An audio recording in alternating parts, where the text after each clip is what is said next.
예, 여러분 인간 중심의 기술, 적정 기술 보여드리도록 하겠습니다. 여기 역시 뭐 특별한 내용이 있는 건 아닌데요.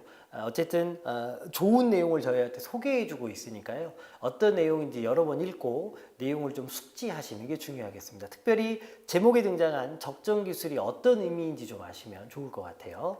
자, 같이 한번 보겠습니다.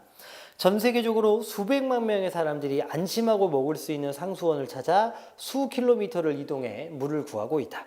개발도상국에서 이런 일은 주로 여성이나 어린 아이들이 담당한다. 따라서 이들이 한 번에 가져올 수 있는 물의 양은 매우 제한적이다. 또한 이들은 주로 물동이를 머리에 이거나 등에 지는 방식으로 물을 길어오는데, 이러한 방식은 목과 등에 커다란 무리를 주죠. 이러한 문제점을 해결하기 위해 개발된 것이 큐드럼인데요. 이 큐드럼은 도넛 모양의 플라스틱 용기에 끈을 달아서 어린이도 쉽게 50리터의 물을 길어올 수 있도록 고안한 것이다. 이렇게 되어 있습니다. 여러분, 독서에 나오는 글들은 주로 설명 방식이 문제로 출제되는 부분인데, 여기 큐드럼은 삐리리다, 뜻을 설명해 주고 있는 부분이죠. 여기가 정의가 되죠. 정의. 큐드럼을 사용하지 않을 때보다 5배가량 많은 물을 운반할 수 있대요. 혹시 그림으로 큐드럼을 보시나요? 별거 아닌 것 같은데 하는 일이 되게 많습니다. 제대로 된 상수원이 없어 오염된 물을 마시며 죽어가는 사람은 전 세계에서 매일 6,000명이 넘는다. 라이프 스트로는 길이가 27cm인 원통형 빨대 모양의 휴대용 정수기다. 역시 라이프 스트로의 정의지요. 개념 무엇인지 보여주고 있고, 사실은 이 글의 제목이 적정 기술이잖아요. 그러니까 여기 큐드럼이나 라이프 스트로는 모두 적정 기술의 사례가 될 거고, 사례를 보여주는 게 예시죠, 예시. 그치? 입으로 흡입하면 흡입 압력에 의해 물이 라이프 스트로 입구로 들어오고, 이때 물은 4단계의 필터를 통과하면서 정수되는데요. 1단계에서 100 미크론 크기의 구멍이 있는 프리 필터를 거친 후 15 미크론 크기의 폴리에스테르 필터에서 대부분의 박테리아 덩어리들이 제거된다. 다음에는 요오드로 처리된 이온 교환성 수지를 통과하면서 다시 한번 박테리아와 바이러스가 제거되며, 마지막 단계인 활성탄에서 악취를 제거함으로써 정수 과정이 완성된다. 라이프 스트로는 현재 가나, 나이지리아, 파키스탄, 우간다 등에 보급되어 있다. 우리는 기술에 둘러싸인 삶을 살아가고 있다. 하지만 전 세계 인구 70억 명 중에서 10억 명은 아직도 과학기술의 혜택을 받지 못하는 극빈층으로 분류된다. 첨단 기술이 시공간을 넘나들며 새로운 시대와 가능성을 제시하는 동안, 다른 한편에서는 기본적인 삶을 사는 데에 필요한 기술조차도 턱없이 부족한 게 현실이다. 최신 휴대전화, 전기자동차와 같이 선진국 소비자나 개발도상국 부유층을 위한 첨단 기술이 아닌 개발도상국 저소득층의 복지 증진과 지역사회 발전을 도모하는 기술은 없을까? 여기에 대한 해답이 바로 적정 기술이다. 적정 기술은 최첨단 기술이 아니더라도 삶을 좀 더 풍요롭게 살아갈 수 있도록 하는 원동력을 제공한다. 아까 큐드럼이나 라이프 스트로 같은 것도 뭐 대단한 첨단 기술은 아니지만 너무 좋잖아. 예를 들어 여러분, 예시가 또 시작되네요. 뾰족한 괄호. 한국국제협력단은 아프리카 농민들에게 못줄을 세우는 방법을 알려주고, 60, 70년대에 우리나라에서 쓰던 탈곡기를 보급해서 저개발 지역 사람들의 농업 생산량을 증가시키는데 도움을 준다. 예시 끝났습니다. 괄호 닫고.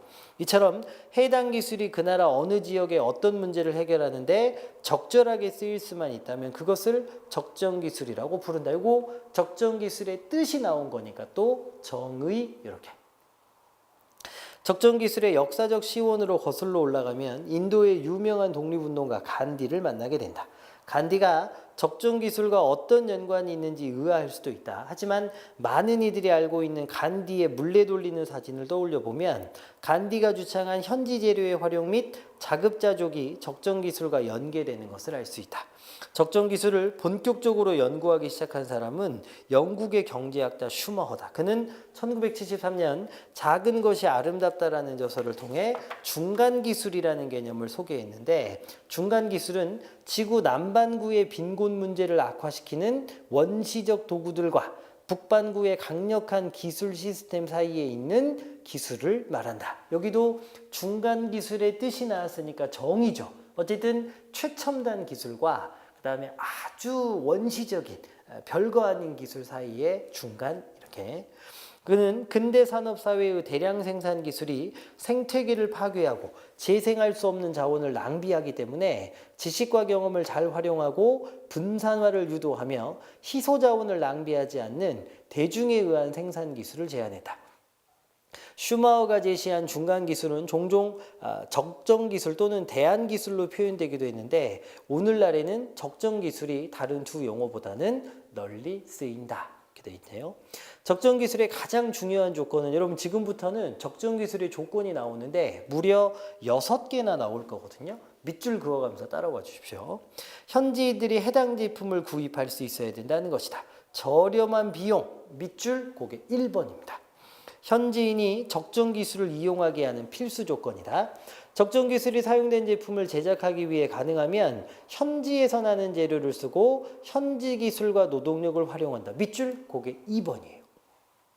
일자리를 창출해야 된다. 제품의 크기는 적당해야 되고 사용법은 간단해야 된다. 밑줄 그게 조건 3. 또한 특정 분야의 지식이 없이도 현지인들이 쓸 수 있어야 되고 이 기술을 통해 지역 주민 스스로 제품을 만들어 지역사회 발전에 공헌할 수 있어야 된다. 그 또한 뒷부분에 밑줄이고 그게 4번째 조건이죠. 적정 기술은 원칙적으로 중앙 집중형 에너지원이 아닌 분산형이면서도 재생 가능한 에너지원을 활용하는 것을 목표로 한다. 밑줄 그게 5번이 되겠고 조건. 한편 어떤 지역과 시대에 적정한 기술이 다른 지역과 시대에서는 적정하지 않을 수 있으므로 지리적, 문화적, 사회적 상황에 맞게 변화할 수 있는 유연성이 적정 기술에 요구된다. 그 유연성이 6번째 특징이 되겠습니다. 하지만 특징이 아니라 조건. 하지만 적정 기술이 위에 열거한 기준을 전부 만족할 수 있는 것은 아니다. 가령 적정 기술은 현지에서 나는 재료를 쓰는 게 원칙으로 삼지만 일부 재료를 외국에서 조달해야 되는 경우도 있고 몇 가지 기준을 만족시키지 못한다고 해도 해당 기술을 통해 지역 주민의 역량이 강화되거나 삶의 질이 향상되고 고용의 창출이 발생된다면 이를 적정 기술의 범주에 포함시킬 수도 있는 거죠. 적정 기술은 위기 시의 선진국에도 필요한 기술이 된다. 2011년 일본의 후쿠시마 원전 사고는 전 세계를 큰 충격에 빠뜨렸다. 중앙 집중 시스템으로 잘 운영되던 선진국 도시도 예상치 못한 재난에는 속수무책으로 무너지고 말았다. 일본은 여러분 여기서부터 또 일본의 사례 예시거든요. 뾰족한 거로 닫아보시면 37년 만에 전력 제한령을 시행했는데 71일 동안 지속된 전력 제한은 일본 사회 내의 다양한 반응과 유행을 만들어냈다. 그 중에 흥미로운 것은 페달로 축전되는 전력 공급기였다. 도쿄 시내 한 소프트웨어 개발 업체는 직원들이 사무실 전력의 일부라도 생산해내기 위해 직원의 책상 밑에 페달을 설치했다고 한다. 직원들은 업무를 하면서 페달을 밟아 전력을 자체적으로 생산해냈고 이 소식이 방송을 타고 소개되면서 이 장치는 히트 상품이 되었다. 그 밖에 휴대용 정수기, 평상시에는 공원의자로 사용하다가 유사시에 변기로 활용할 수 있는 제품들이 속속 디자인되고 있다. 괄호 닫고 이렇게 해요.